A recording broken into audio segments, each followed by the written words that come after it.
nastavujeme. Dúfam, že sa vám dobre vstávalo dnes. Tak dnes sa teda prihovorím, budeme pokračovať, prihovorím sa k vám ďalším príbehom a aj samozrejme s pointou. My sme mali s manželom vo svojom živote 4 králikov. To boli zakrslí králici, takí maličkí. A jeden z tých zajkov sa volal Baxinka, takže bola to ona. A keď sme cestovali napríklad na dovolenky, tak sme ju brávali so sebou. A hlavne na také dlhšie dni, keď sme išli, teda na viac dní, tak to lepšie povedané, na viac dní. A nosievali sme ju v takomto košíku, ešte sme nemali prepravku, že to poznáte. Dúfam, že počujete dobre.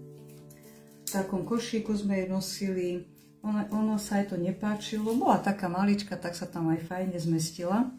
A keď sme prišli napríklad k našim rodičom, teda k mojim rodičom alebo k jeho, tak všade bola nejaká klietka a takisto aj k mojim, keď sme prišli, tak sme ju dali do klietky a niekedy mala aj výbeh. A my sme taký čas aj s rodinou, aj s týmto zajacom trávili väčšinou v obývačke. A keď sme rozprávali a boli sme prítomní v tej obývačke, tak sme ju pustili. Samozrejme, že ona sa tak tešila, že môže byť vonku. No kto by sa netešil, keď ho vypustíte z klietky. A vtedy ešte môj otec vtedy žil, teraz už nežije. A on mal veľmi rád sladkosti. Napríklad také bomboniery. Takže my keď sme prišli aj na návštevu k mojim rodičom, tak vôbec som nemala problém, že čo mu teraz priniesť. Tak vždycky som mu doniesla nejakú tú bombonieru a on bol veľmi rád. Veľmi sa tešil, že dostal nejakú sladkosť. Taký bol môj otec, on mal veľmi rád sladké a niekedy ani nevieme, že kedy tie sladkosti vyjedal. A akurát keď po tom smetnom koši sme našli nejaké tie obaly, tak sme vedeli, zasa si niečo vyjedal, ani sme to nevideli, kedy si to zjedol. A v jeden takýto večer, keď sme teda boli u rodičov, tak sme sedeli v obývačke, bolo nás tam viacero a sme rozprávali. A nastal čas, že pôjdeme možno niekde vonku, tak sme vyšli z tej obývačky a išli sme na chodbu, tam sme sa, myslím, obliekali do vetroviek, už si presne nepamätám, ale v tej obývačke ostal môj otec.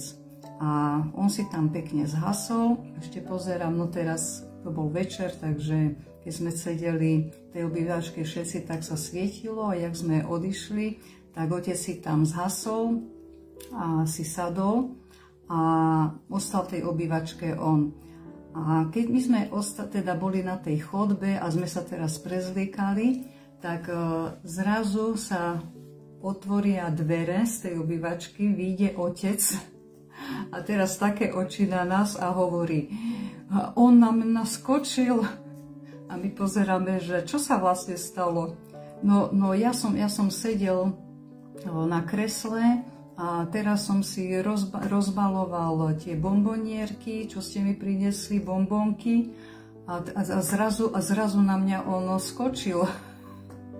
A viete čo, my sme sa veľmi, veľmi začali smiať na tom, pretože som si ho predstavila, teda toho môjho otca, že jak tam v kľude sedí v tej obývačke a teraz zhasne, aby ho nikto nevidel a ide si vyjedať tie svoje bomboníky a on zabudol, že je tam ten zajac, ktorý pobehuje a teraz on tak v kľude si teda ide vyjedať, zapne si ešte telku, hej, a zrazu šok. Zrazu niekto na ňo skočí a potom mu dojde, že to bol ten zajac. Tak keď sme si toto predstavili, tak jasné, že bol smiech, totižto náš zajko bol taký, že keď počul také zašuchotanie, a tu mám taký bombonik, tak jemu veľa netrebalo.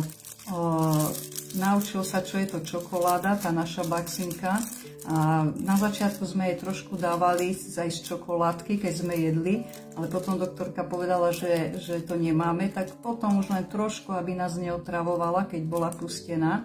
Takže ona, keď počula šuchot, tak už pribehla, skočila na vás a aspoň ste jej trošku museli dať zahryznúť do tej čokoládky, alebo tyčiniek, to už je jedno.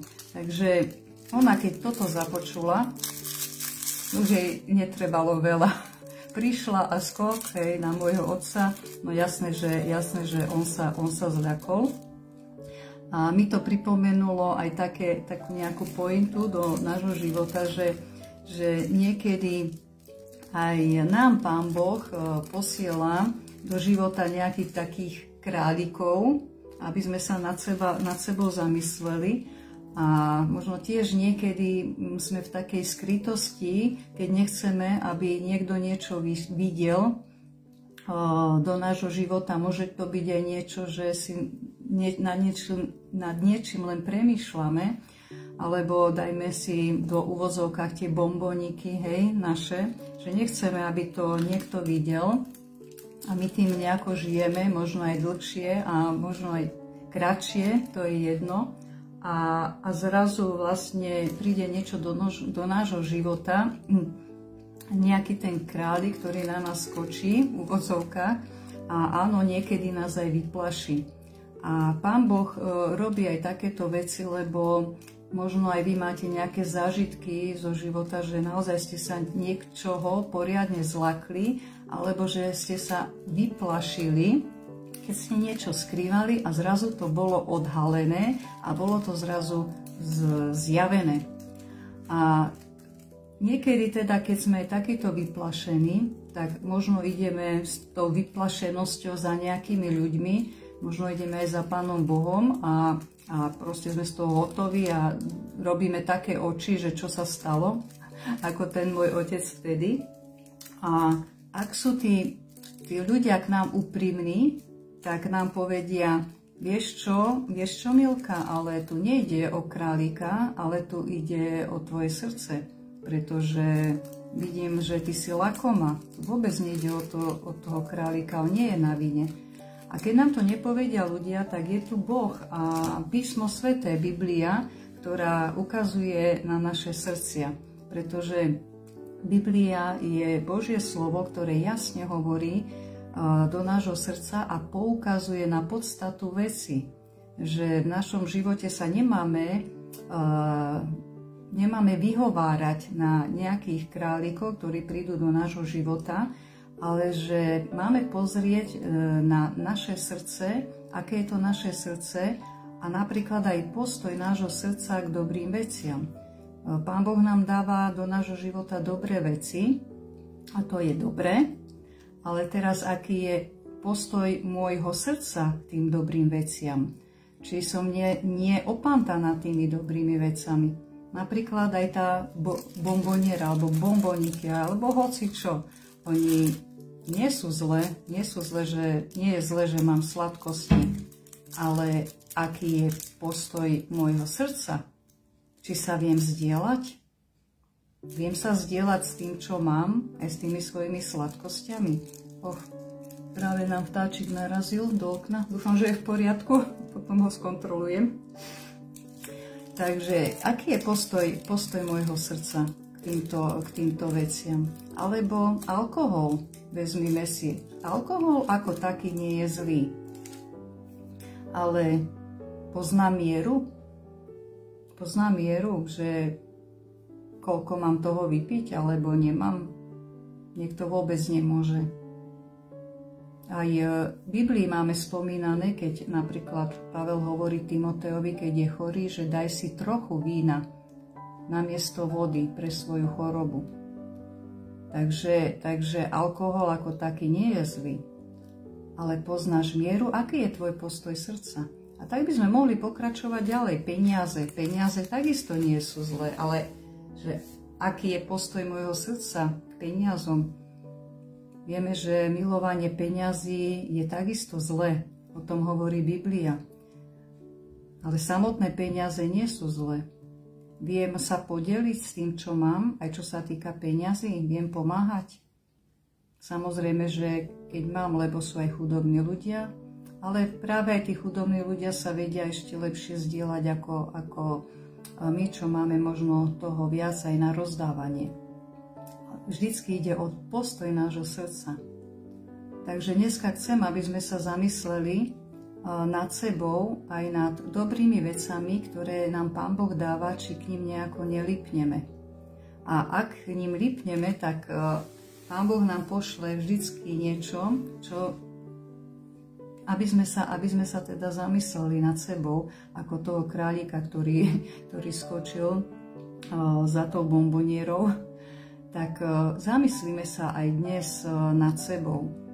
A ako môžem zmeniť postoj môjho srdca k týmto veciam? V prvom rade pokáním, pretože ak napríklad ja som lakomá, a je napísané v písme svetom v Biblii, že lakomstvo je tiež modlárstvo a nemáme žiť aj v takýchto veciach, takže je veľmi dôležité činiť z toho pokánie. Takže nie pokánie z toho, že jem bombonierku, alebo mám peniaze, alebo je tu aj alkohol, ale pokánie z toho, že lipnem na týchto veciach, alebo niekto sa opíja, aj to je hriech a tak ďalej by sme mohli pokračovať. Takže čiňme najskôr z toho pokánie a potom učme sa nebyť lakomí, učme sa nerobiť veci, nelipnúť týmto veciam. To je tiež veľmi dôležité. Takže dúfam, že vám to dalo zmysel, čo som dneska hovorila. A prajem nám všetkým, aby sme naozaj tak každý deň aj rozsudzovali, kde to naše srdce je a aký je postoj nášho srdca aj týmto dobrým veciam. Budem sa modliť. Ďakujem Ti, Pane Bože, za tento deň a ďakujem Ti, že aj dnešný deň nám ukazuješ svoju pravdu, že nás nenechávaš v nejakých klamstvách. A aj keď naše srdce sa možno uchýli k nejakým zlým veciam, tak Ty nás napravuješ. Ďakujem Ti aj za dobré veci v našich životoch, ktoré nám dávaš, ktoré sú od Teba, ale ďakujem, že nám aj ukazuješ to, že nemáme k nim lipnúť, že naše srdce má v prvom rade patriť Tebe a všetko to, čo nám dávaš, tu nie je len pre nás, ale je aj pre druhých. Ďakujem Ti, Pane Ježišu, že nám dávaš veci, ktoré môžeme používať. A ďakujeme Ti, že nám ukazuješ, že oni nemajú byť pre nás Bohom. Ďakujeme, že nám ukazuje, že Ty si ten pravý a živý Boh, v ktorom má spočívať naše srdce v prvom rade. A tak prosím, Pane Ježišu, za odpustenie, ak nás naše srdce zvádza k niečomu inému, ak nepočúvame Teba a ideme za svojimi vecami, ideme za svojim dielom a možno aj za tým, čo my sami sme si vytvorili. Prosíme ťa o Tvoje odpustenie a o to, aby si nás učil, ako máme, Pane Ježišu, ďalej kráčať v našich životoch aj v tomto svete. Ďakujeme, že Ty si dobrý Otec, ktorý sa o nás stará a ktorý nás napomína a ktorý nás povzbudzuje, aby sme vedeli, ako máme kráčať ďalej. Tak prosíme aj za tento deň, za Tvoje vedenie, za Tvoje sprevázanie.